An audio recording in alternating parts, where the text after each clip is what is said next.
Hello everyone.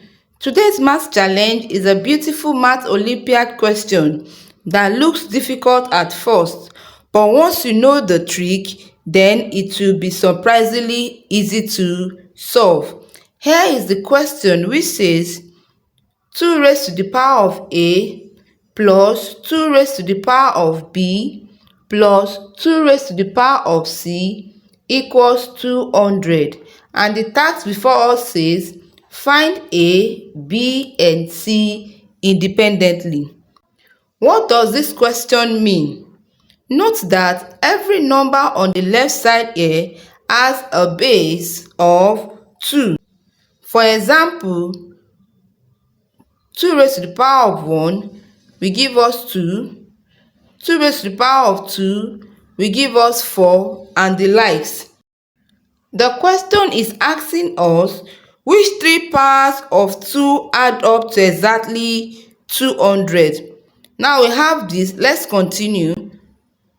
2 raised to the power of 3 will give us 8.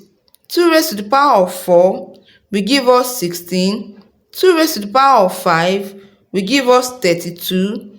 2 raised to the power of 6 will give us 64. 2 raised to the power of 7 will give us 128. 2 raised to the power of 8 will give us 256. Now, instead of us guessing randomly, we want to use a systematic method. Now, let's find the largest power of 2 from this list that will fit into 200, which is 2 raised to the power of 8, and 2 raised to the power of 8 will give us 256. The question is, can we use 256, of which the answer is no. Why? Because 256 is already bigger than 200 that we are looking for. So let's move to the next smaller power, which is 2 raised to the power of 7, which is equal to 128. Can we use 128? Our answer is yes, because 128 is less than 200. So let's take 128 first. The next thing is, let's subtract 128 from 200. So 200 minus 128 will give us 72.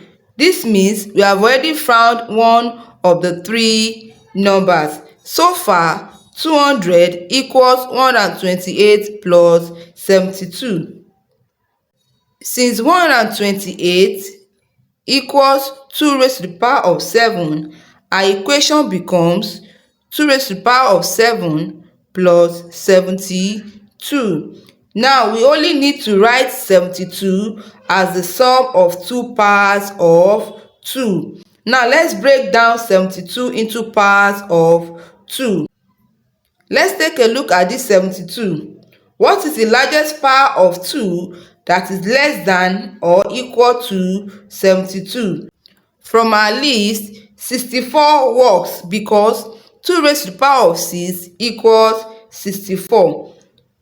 So let's subtract 64 from the 72.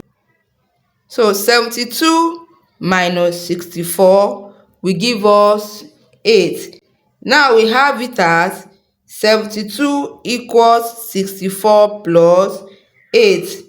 But both of these are powers of 2 because 64 equals 2 raised to the power of 6 and 8 equals 2 raised to the power of 3. So 72 equals 2 raised to the power of 6 plus 2 raised to the power of 3. Now let's put everything together.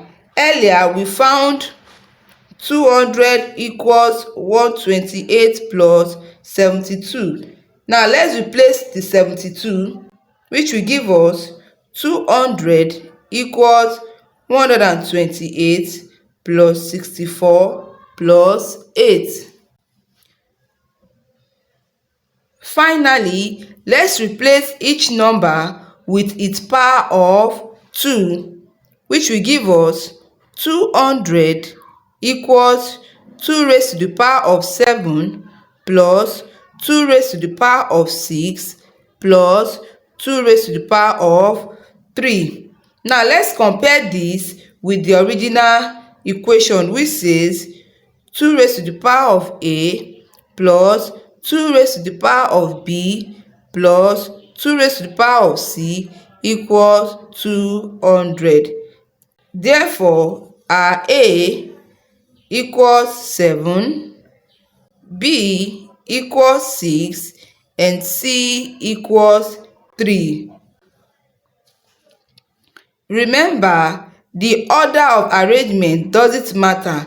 You could also write it as A equals 3, B equals 7, and C equals 6, or any other arrangement of 7, 6, and 3. Now let's verify if our A equals 7, B equals 6, and C equals 3. Let's verify. Firstly, 2 raised to the power of 7 equals 128. Next, 2 raised to the power of 6 equals 64. And finally, 2 raised to the power of 3 equals 8. Our equation says 2 raised to the power of A plus 2 raised to the power of B plus 2 raised to the power of C equals 200. Now let's substitute this, which will give us 2 raised to the power of A is 128. 2 raised to the power of B is the 64. 2 raised to the power of C is 8. By the time you add up everything, you get 200.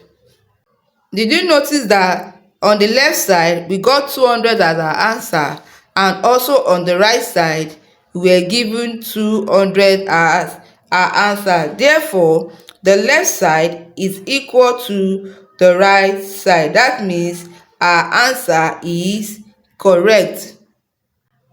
In summary, A is 7, B is 6, and C is 3.